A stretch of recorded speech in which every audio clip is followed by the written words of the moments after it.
I don't think we were maximizing his true potential all the way down at the bottom.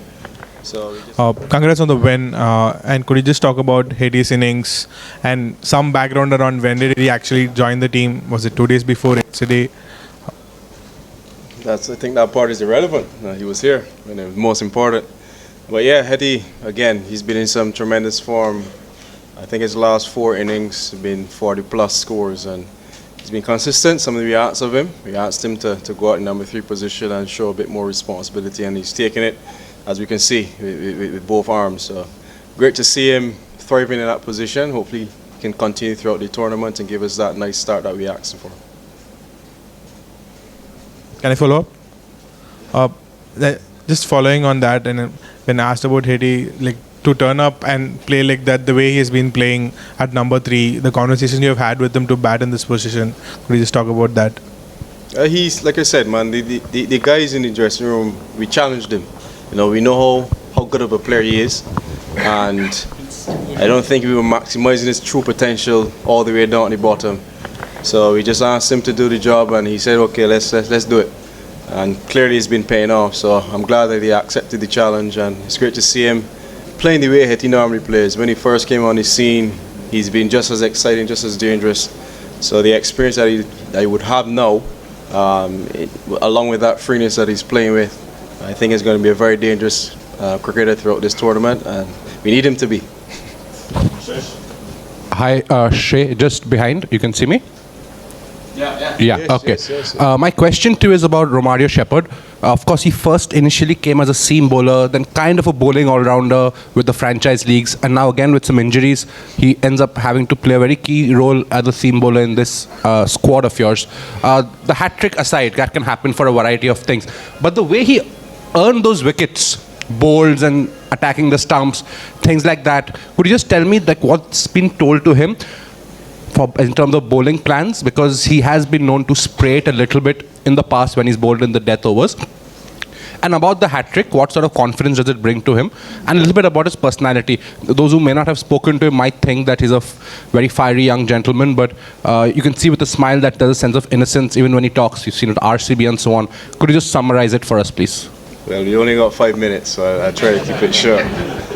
But yeah, Sheppy, he's one of those guys who's always willing to learn and improve. As you said, he came onto the scene probably more of a bowling all-rounder, but you can see what he's done. He's transformed his game with the bat, one of the most dangerous finishers in world cricket.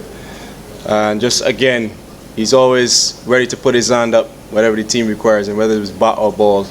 And today, again, it's just about executing the team plans.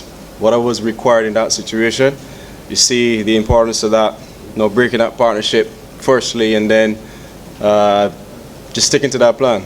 See, he's a very good Yorker bowler, I would say, and it's just about confidence. He's been bowling really well in the last couple of series. Even with the new ball, he's been opening the bowling a few times for us and picking up a couple of wickets.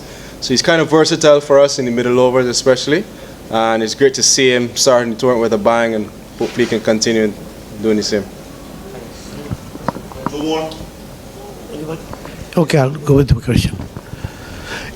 West Indies, the sort of batting power you have right through the stuff, and West Indies we've seen for a long time, and last time we won it here with those 6s by Braithwaite. But do you feel West Indies not performing, is punching way below their potential till now? We just won the first game of the tournament, so we performed. Not this tournament. I'm talking about. But that's my focus here today, We started the tournament, this is a World Cup we're playing. Yes, you got to look at what happened in the past, but the main focus right now is to start the tournament well and continue the momentum for as long as we can, and see how deep we can go in the tournament. Hopefully at the end we can be lifting the trophy again, as you mentioned, similarly to what the guys did back in 2016.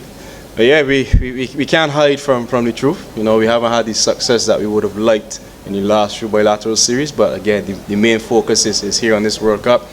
Put the past in the past, and let's make sure we do the business here in India. Thank you, and all the best. One more. Last question, please. Anybody else?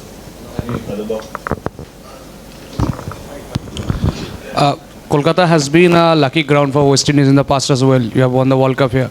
So do you feel that coming back to Kolkata gives you that added confidence into the World Cup?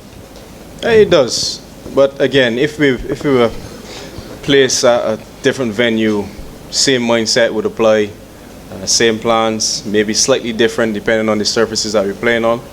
But again, we have a few members in our squad who've been a part of that, from coach to a couple of players, Johnson Charles and Jason Holder.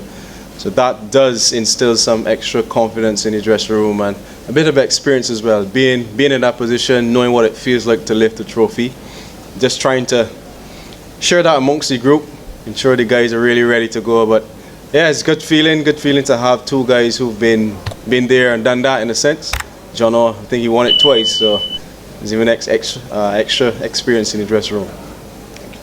All right. Thank you. All the best. Guys.